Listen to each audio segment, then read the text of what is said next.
this upcoming examination.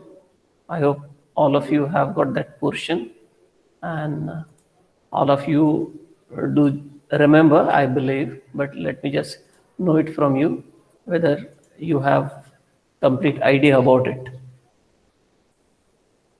Can I ask anybody over here? Here, roll number 12. Divyansh or Divyanshi? Roll number 12, B section. Yes, sir. Divyansh, what is the portion? Do you remember for the exam, this English?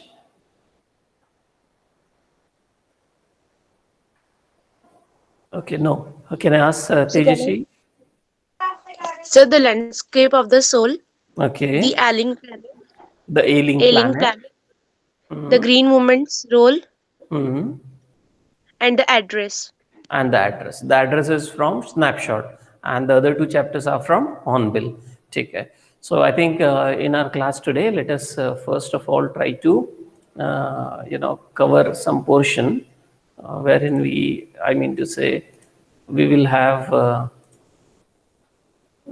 something like the revision sort of thing. Okay. You see the textbook now, but at this moment, can you see me there? Yes, sir. Yes, sir. You can also see me here. Okay. Okay. The textbook is already known to you, what the chapter actually said it. That is already known to you. Now I just want whether you can recollect something of this chapter, the landscape of the soul. I have just written down the names, two names, of course I wrote down over here, landscape of the soul, and the second one is the ailing planet, because these two chapters are there from Hornbill. So since it turns out to be objective type of examination, so here minute details actually become more important. Okay, so let us first of all try to find out whether the first one itself is, what is the name of the writer, landscape of the soul. If I am to ask this question to anyone, can any one of you please answer me? Natalie Troublet. Natalie Trowley. Yeah. So whether you remember the spelling, because sometimes suppose we want to play on the spellings. So let us try to remember the spelling of the name of the writer. I think your answer is correct in this way. It is Natalie Trowley. And and next is something about what is there in the chapter. So whether that is also known to you, I'm interested to know whether you also know what is there in the chapter. What is the name of famous painter actually mentioned over here? One or two painters. Wu Dezai. Yeah. Wu Dezai. Yeah. Wu Daozi. Daoi. Daozi. Daozi. So Wu Daozi. And what is the name of the emperor over here? Xuanzang. Zhuangzong. For even reading it out, the name, we find it is something special, because it's not a very common kind of name for us. But Zhuangzong is the name, and even the spelling I want you to just remember. Next, if I want to just know it from you, there are two, philosophers are mentioned over here in the last paragraph of page number 34 of the textbook. So what are these two? What are these two? Those names here that may be in the last paragraph of page number 34. So can you see that? And can you tell me? Confucius and Zhuang. Yeah, Confucius and Zhuangzi. Yeah, these two actually. Of course, it is in terms of the painting, but these were basically the philosophers there. What is the meaning of this word? Can you see? I am highlighting this one. Can you see it here? You can see it here, the one which I have highlighted. I asked you whether you can see it here. Yes or no? Highlighted whether can you Yes, see sir. here? Oh my God. Yes. Yes, it takes time for you, but to respond. Okay, anecdote. What is anecdote? A short or revealed story. A short story, generally it reveals some truth, and it may be a kind of story wherein a kind of mystery is there, or a kind of moral lesson do you get from people's lives actually taking place in the lives of people, and that is called basically anecdote. Okay, so next page, suppose we go over here and then try to find out this term do we get, but what is this name? Whose name is this? And Antwerp. Master blacksmith. So what about that fellow? Anything do you know about this? What had happened? Whether he was a painter basically, or he was a blacksmith basically? He was a blacksmith. Then how he turned out to be a painter? There is a story behind it, and that is the anecdote. What is that story? Can anyone tell me? Can anyone tell me what is So that he anecdote? loved the daughter of a painter. Okay, and what was the name of that painter whose daughter he wanted to marry? Quentin Matzes. Yeah, Quentin was the name of that painter, and he wanted to marry his daughter. But the father, I mean to say, the painter was not very much in favor of getting his daughter married to the master blacksmith. Can you tell me the reason why? Why was not he very much keen on giving his So he daughter? did not like his profession. Yes, because he did not actually like his profession. Why he would not basically like his profession? Because the father was in such a delicate profession and such a renowned painter was he. So how could he imagine that his son-in-law would turn out to be only a blacksmith? Had he been a goldsmith, maybe the things would have been different. So this problem of profession of the son-in-laws has been there for generations together. Even in that generation, do we notice that was the problem? And even in today's generation also the same question generally comes. That is why before you fall in love, you will have to see what is your profession. And so maybe a big deal that one has got to do. Well, the point here is he did not belong to the profession of a painter, and the would-be father-in-law, or maybe father-in-law, or might be father-in-law, was a renowned painter. So he could not entertain his son-in-law to be in such a kind of profession where he deals with harsh and hard kind of things and nothing about delicate and delicacy. Now, quickly tell me, what happens then, how he turns out to be his son-in-law and at the same time his disciple?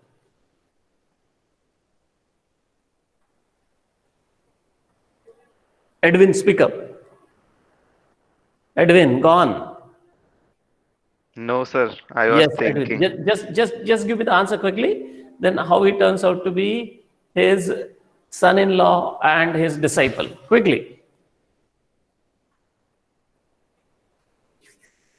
Okay, I'm moving out to somebody else then. Sir, he painted a fly or something. Yes, so then exactly, actually we need Edwin whenever we are preparing for this kind of objective examinations. So let the answer be very correct. So our details should be very clear. So it was a fly that he had drawn on the canvas, and which Quinton had mistaken it to be the real fly, and that was one you can say the example, or you can say the testimony of his being a good artist, but he was in a different profession. And from here comes that idea of outside art, isn't it? His profession, he was not professionally trained painter. Who was not professionally trained painter in this anecdote? Antwerp. Yeah, Antwerp. So, master blacksmith, he was not the trained painter, but whether he did not possess the qualities of a great painter, of course Yes, he sir. did, isn't it? And because of that, he was accepted as a disciple of Quentin. and ultimately he must have married his daughter too. Okay, coming on to the next point, there is something Antwerp called. is the name of the place here. Pardon? Sir, I suppose that Antwerp is the name of the place. Here, there's a comma separating the 15th two. century Antwerp, a master blacksmith called. Yeah. You are right. This is Quentin was. Quentin was the name of this fellow. Antwerp is the name of the place. Yeah, maybe a small town wherein this must have occurred. Yeah, you are correct. Whoever has given me this answer, I appreciate this one. Quentin was, and then the father-in-law's name does not appear over here, right? So Quentin was immediately admitted, but who admitted him, we do not know. Well, so that is the name of the father-in-law is not given. The son-in-law's name is given, that is Quentin. Correct. So where he belonged, which place he belonged to, so that one is Antwerp is the name of the place. Good, correct one. I appreciate you. Okay. Next is like here when we read it out, illusionistic likeness. What is, if you can understand this one, illusionistic likeness in Europe and the essence of inner life and spirit in Asia. What this line refers to, illusionistic likeness in Europe and the essence of inner life and spirit in Asia. Can any one of you try to interpret this one?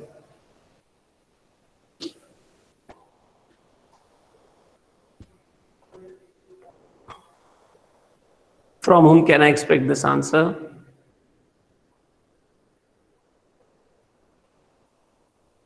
Saloni, rule number 7. Saloni, can you try something? Okay, now moving on to C section and asking Ambika. Ambika, are you there? Yes, sir. Ambika, can you try to interpret that part? This one, illusionistic likeness in Europe and the essence of inner life and spirit in Asia. Of course, these two things refer to the paintings, right? So, what do they actually refer to?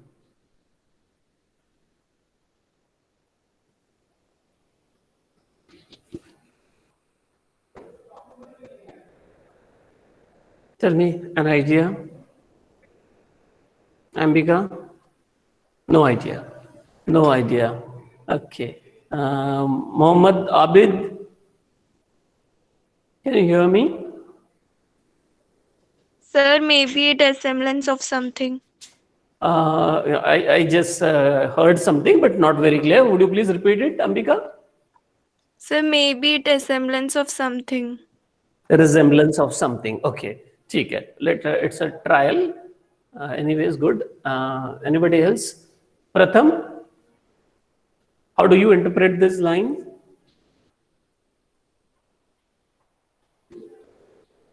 Edwin has written something. There is a reference to the illusion created by Tejasvi. It refers to the likeness in both paintings, whether they belong to. Okay, here I am getting this. Whether it belongs to Asia or Europe, that is Tejasvi is writing. And Edwin tries the reference to the illusion created by the semblance of something and the reference to an illusion created by the semblance of something. Okay, okay. Will anyone again try? Okay, I'll just give you a bit of comment on it. And this means that like in the first story, the the painter, he had just escaped, from the real world. He has gone out from the real world, and only painting remained. That was the first thing. And second one is, in the second one, we get this one. Quentin had painted a fly there on the canvas of a great painter, and the great painter assumed it to be the real one. That is the essence of something. Well, it may create a kind of illusion, but there is an illusionistic kind of painting is very peculiar to Europe. This you should remember.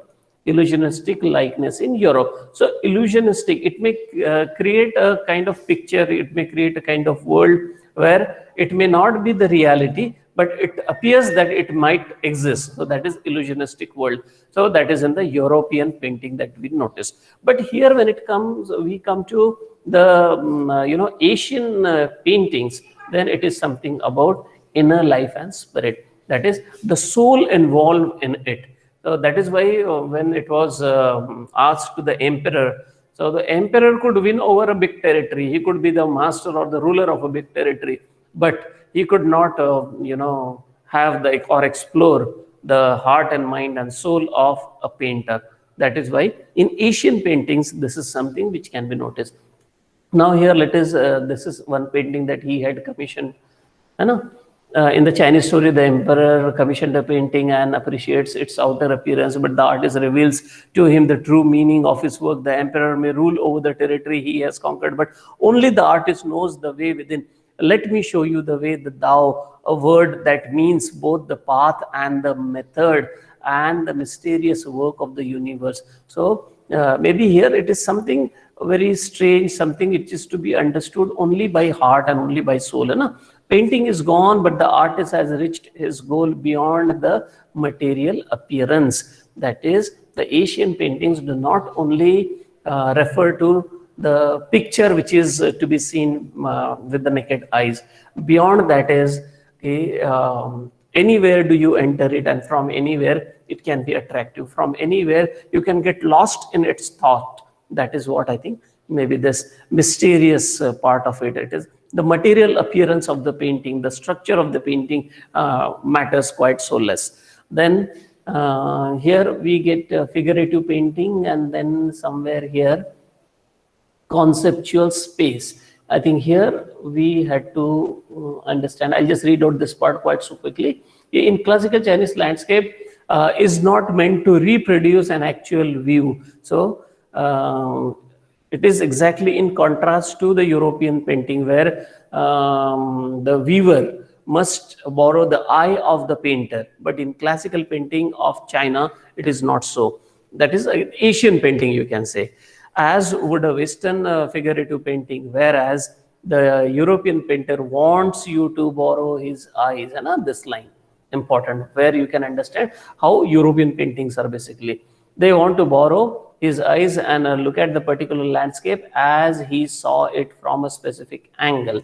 This is something about European painting. And now what happens to the Asian and Chinese painting? The Chinese painter does not choose a single viewpoint. His landscape is not real one, and you can enter it from any point of view and then travel in it. This point, travel in it. That means you get swayed in the magic created by the painter. From anywhere do you enter, and as if you are getting lost there in that world of painting. This is the meaning. You travel in it. The artist creates a path. He only creates a path. That also you can remember, for your eyes to travel up and down, then back again, but in a leisurely movement. Okay? This is even more true of the case of the horizontal scroll, in which the action of slowly opening the section of the painting and then rolling up, it moves on to the other and adds a dimension of time which is unknown in any other form of painting. It also requires the active participation of the viewers, who decides at what pace. Now here, the role of the viewer, that is common man's role that we can understand here, is as if the painting is just painted, it is displayed, and now it is up to the viewer, up to you and me as the viewer of that painting. How do we interpret it? How, well, the way is shown to us, you can just go from here, and then afterwards all possibilities are there for you to explore.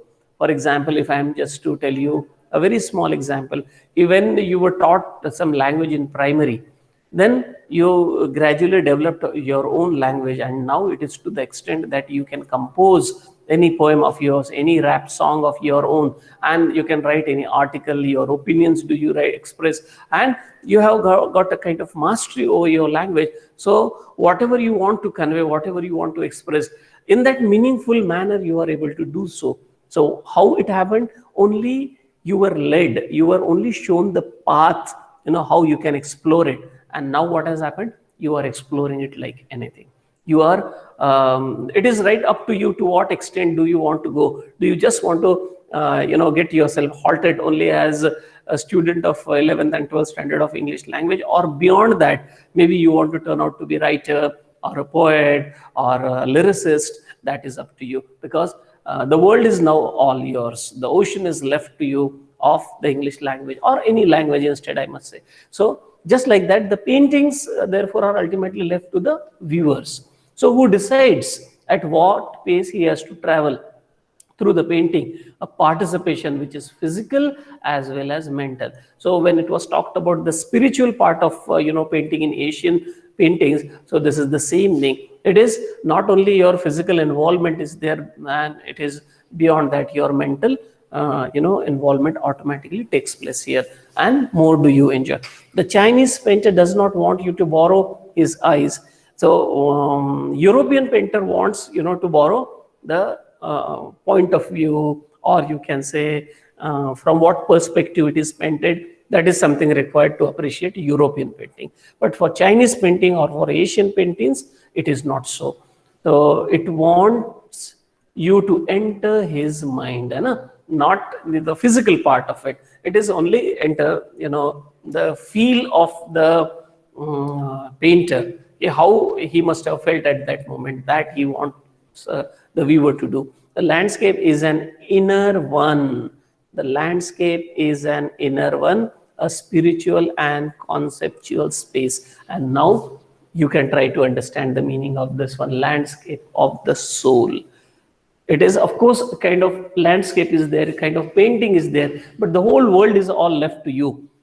Your mind, as it explores, it will give you the meaning. It will fetch you that meaning. So this is the landscape of the soul. It is so conceptual. It is your mind can tell you. Now here the concept is expressed as sanshui. Now here one part you have to remember. There are two things in Chinese painting. One is called yan, another one is called yin. So what is yan? Yan is like the mountain. It is reaching vertically. This importantly vertically. It is reaching vertically, ऊपर की तरफ जाता हुआ, towards heaven. So heaven का भी idea is already known to us. कि heaven refers to the thing that is there above, ऊपर, आसमान. Sorry, towards the heaven. And it also refers to, yang also refers to stable, that is without any movement, warm, maybe the warmth of the sun, and dry in the sun, or either opposite is yin, horizontal, and resting on the earth, that is horizontally, it is lying down. It refers also to fluid, moist and cool kind of environment. The interaction of yin, the receptive feminine, which is masculine in the Chinese painting, whether yang or yin. If I am to ask you, what will be your answer? In Chinese painting, which is considered to be masculine, whether yang or yin? अरे सो गए क्या तुम लोग? 34. Yang. Sorry, young. Yang is masculine, correct, and yin is considered to be feminine. Okay, Feminine. and these are certain attributes are there. Is strong, going vertically, and station and warmth. That all refers to yang, that is masculine part, and feminine part actually refers to yin, wherein it is something about softness, cool, moisture, and earth, all these things. The receptive feminine aspect of universal energy. But whether both of them refer to energy? Yes. Okay? The interaction of energy and its counterpart yang, active and masculine. See, it is active and masculine written over there. You can just underline such things there in your textbook, will be very useful for you. Is of course a fundamental notion of Taoism. So what is the fundamental notion of Taoism? It is both the masculine and feminine. The masculine is represented by yang and feminine is represented by yin. So this you will have to remember. This can be compared with the yogic practice of pranayama. Breathe in, retain matlab hold, and then breathe out. The suspension of breath is the void where meditation occurs. Now the important part, what is the most important? Yeah. What is the most important thing is the middle void. क्या होता है, like pranayama, कि we breathe in and we breathe out, but it's not immediately we breathe out.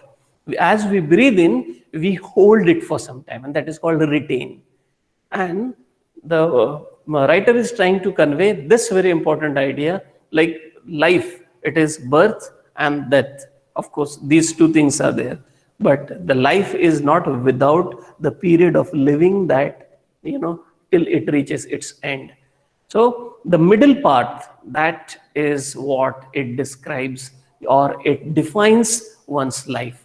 And here also the middle void is therefore essential. Nothing can happen without it. Hence the importance of the white unpainted space in Chinese landscape is even more important. So suppose the question comes, what does that white part, unpainted part in the Chinese landscape refer to? So it refers to void, or the term comes like middle void, so you can say it refers to the middle void. How it refers to the middle void? Because it is just like pranayama, breathe in, retain, hold, and then breathe out. So these two things ultimately turn out to be very, very crucial. And this is also where we find the fundamental role, the space between heaven and earth, and what becomes conduit of communication between both poles of the universe. His presence is essential, even it's not suggested, far from being lost or oppressed by the peaks. In the Francois Cheng's wonderful expression, the eye of the landscape. So what is the eye of the landscape? That is middle void, where we retain and where we explore, where we remain in the trance. That is quite so important.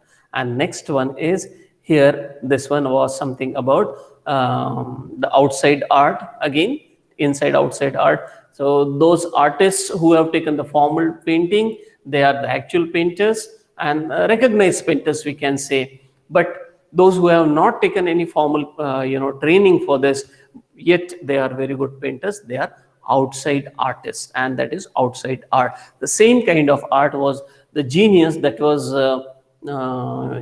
geniusly it was crafted there in our country, and that was Nek Chand. It was Nek Chand who had made a rock garden sculpted, made of broken bangles, and this is something very unique, and it is a perfect example of outside art. He had made use of all thrown away things, all the things which were waste materials. Out of that he had created such a wonderful thing, and to the extent that it was also included in the famous books, probably. And this raw art also refers to art bird. This notion, again, you will have to remember what does it refer to. So raw vision, and UK based magazine Pioneer rock garden sculpted that women by the waterfalls. On its anniversary cover page they have painted this one, and anything else Nek Chand says. So what does Nek Chand say? He says the biggest reward is walking through the garden and seeing people enjoying my creation.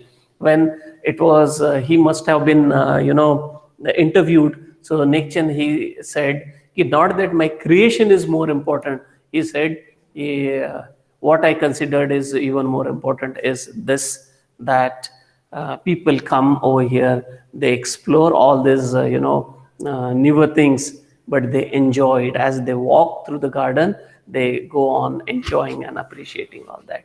That is what he says over there. Okay, so any question do you have for this chapter? Then you just put it to me, or else I'll just click over to the next chapter immediately. Does anyone have any doubt?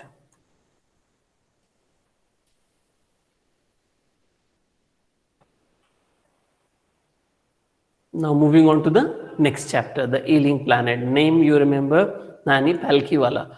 Are you able to see the text there on your screen? Yes, sir. Okay. So Nani Palkiwala, he has written this chapter. The name, actually, this was an article published in the newspaper, and the title of that article must have been "The Ailing Planet: The Green Movement's Role." Ailing planet, ailing matlab, which is in a ill condition, in a very sick condition, in a pathetic condition it is. But it is now what is the role of the green movement. Okay. So how it happened, why this has become very important kind of movement in the whole world, because this is a question which troubles all the countries of the world, and all together they have come forward for this, the green movement. 1972 is the year when this green movement was founded in New Zealand, and since then this movement did not look back, because this actually refers to the holistic and ecological view of the world. The people, for the first time, that is all the countries of the world, for the first time they had common consensus on one very common issue, and that is of the hygiene, or you can say the health of the whole universe, how it can be protected. So it referred to the holistic and ecological view of the world. And therefore, he says that there is a shift in human perception as revolutionary as that introduced by Copernicus. Copernicus, he brought out a total change in people's opinion and idea when he talked something about the solar system, or all the planets, who revolves around which particular planet. All that, when he had told the whole world, the world was shaken up, but ultimately his words were not wrong. He was very correct in that way. And this, he therefore says that mankind in the 16th century, when he had opened the eyes of the people, the other planets had revolved around the sun that he had depicted. Similarly, how people gradually shifted all their attention to that particular fact which was presented by Copernicus. The same way, when this green movement, this party was established there in 1972 in Switzerland. Since then, everyone, all the countries of the world, they have come together, and they started doing something favorable for sustaining the earth, for maintaining the good health of the earth. So for the first time in the human history, there is a growing worldwide consciousness that the earth itself is a living organism, because what they felt is, for the first time they believed that the earth is a living organism. It also has its own needs, it has its own metabolic needs and vital processes which need to be respected and preserved. So like for a human being, there are certain processes every day they are required there in life, or for the existence of life itself they are important.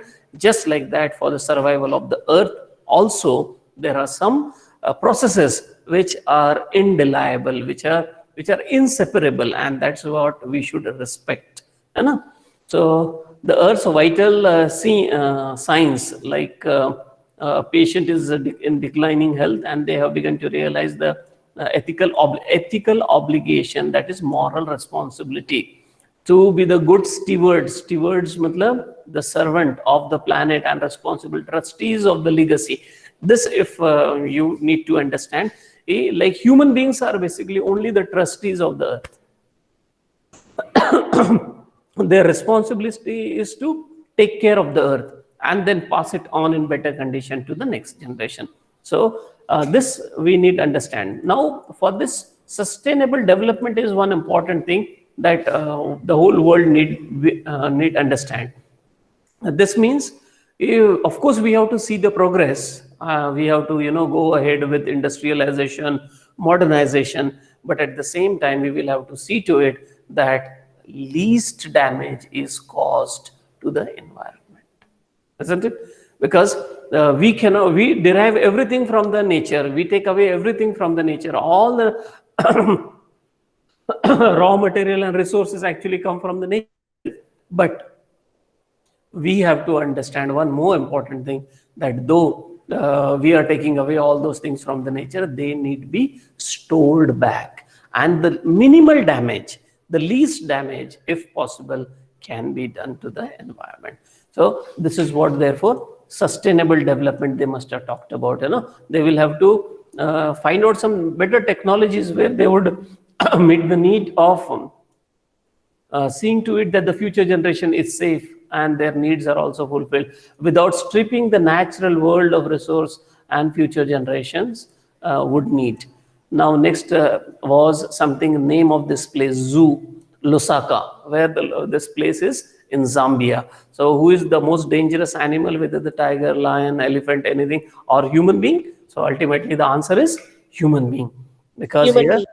yeah, correct, because in that zoo it is displayed there in front, the most dangerous animal in the world, and as one goes inside, they do not see any other animal but only mirror there, and we see our own image there in the mirror.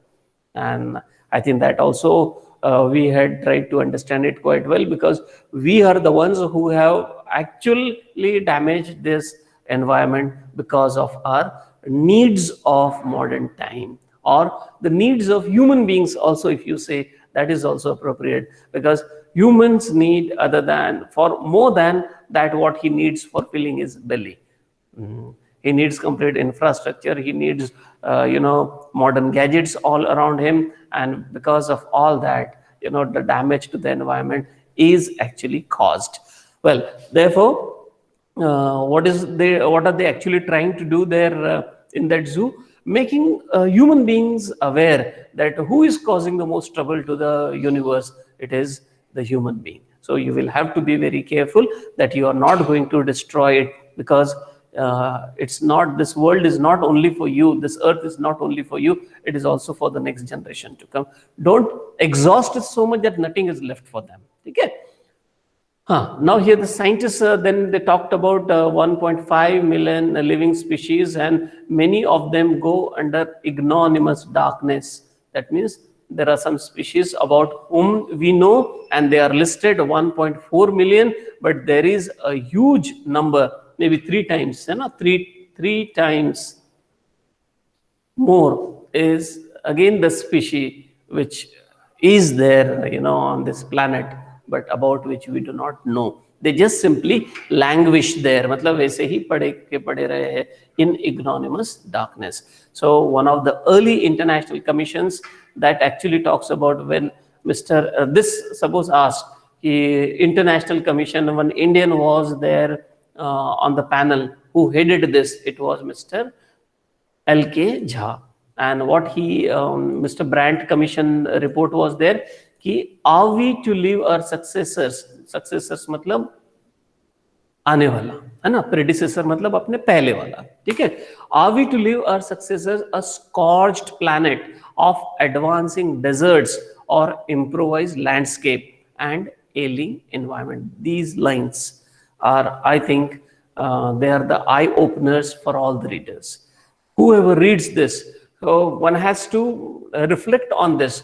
What we are going to give to the next generation? Is it that scorched, matlab heated, too much hot planet, whether we are going to give to the next generation, and or we are just going to give them only civilized jungle, cities everywhere, only cities everywhere, and nowhere is the actual land, nowhere are the actual jungles available. And we are, by that, what we are doing, we are of course trying to make the life luxurious, but we are destroying the whole universe, isn't it?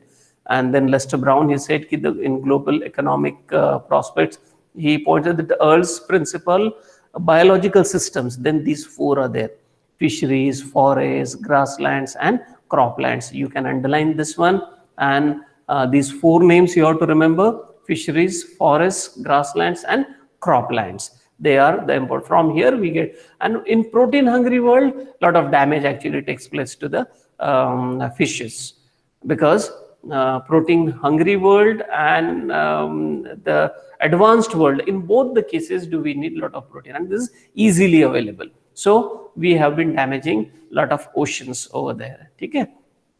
And this is because there are generally the provisions. Of course, the government has already made various provisions of looking after the state and the natural resources of a particular country. But what ultimately happens, we are just like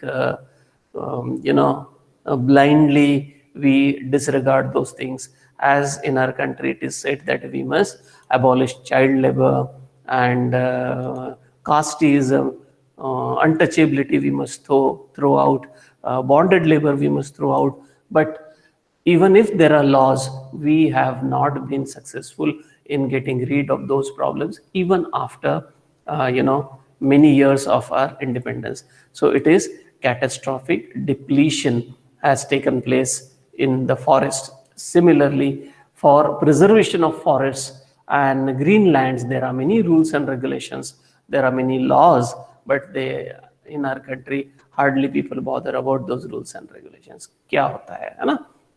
Only are we only people who are responsible for that is the common. And then at what rate the population has increased over the years. To add the first billion, it took years, 100 years time, and the second was added immediately.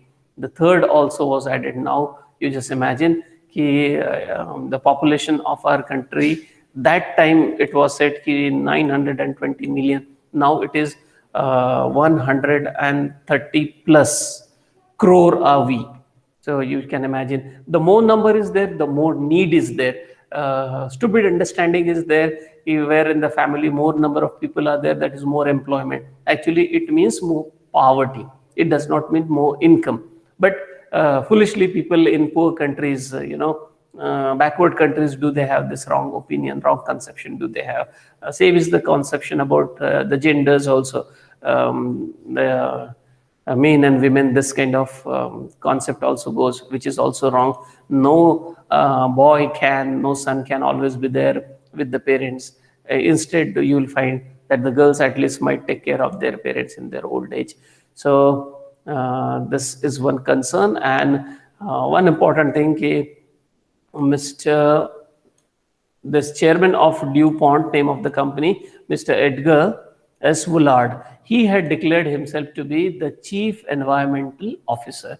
This is a kind of, you can say, the approach that must be there towards such things like responsibility towards environment, because through industries more damage actually takes place. So in industries there should be people who must come forward and say, we are going to see maximum that we are not going to harm the environment. The least the better it is, because of course there is going to be some disturbance to the environment, but let us try to compensate by planting the trees or something like that, and the minimal damage we might create it. And the last one, the words of Lester Brown are, we have not inherited this earth, important, we have not inherited this earth from our forefathers, we have borrowed it from our children. So जो हमें this period we have got, so ऐसा नहीं कि हमारा खुद का है, and we have got it from our forefathers विरासत में. It's not like that. We are actually borrowing from the next generation. उनका वाला time, उनका facilities we are using now. So already ours is nothing there. So we will have to return it. So let us try to return it in a better manner. Okay? I think here, in short, I could cover, I believe. Now one more chapter is left, and that we will see in the next class. But before you leave, I am going to take the attendance of all of you. So starting with A section, I am just writing down your fatafat roll number. Here it is B section. Vishwajit is one. Then roll number 1, 2, 3. 6, 7, 9, 12, 18, 19, 20.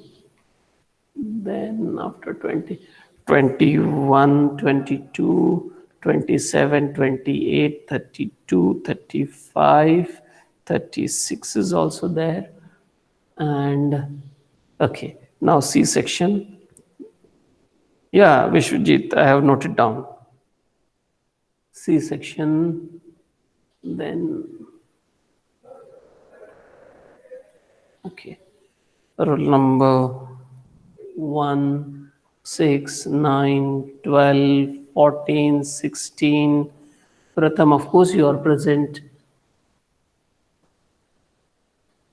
16, then 18, 21, 18, 21, 22, 26, 33, 34, 34, 34, okay. And Pratham, okay, I'll see the chats. 28 is also there. 28 is there. 11, 26 already there. 0, 2. 2 is there. ठीक है. Anything else? Fine. So I'm going to end the meeting now. Thank you, sir. Okay.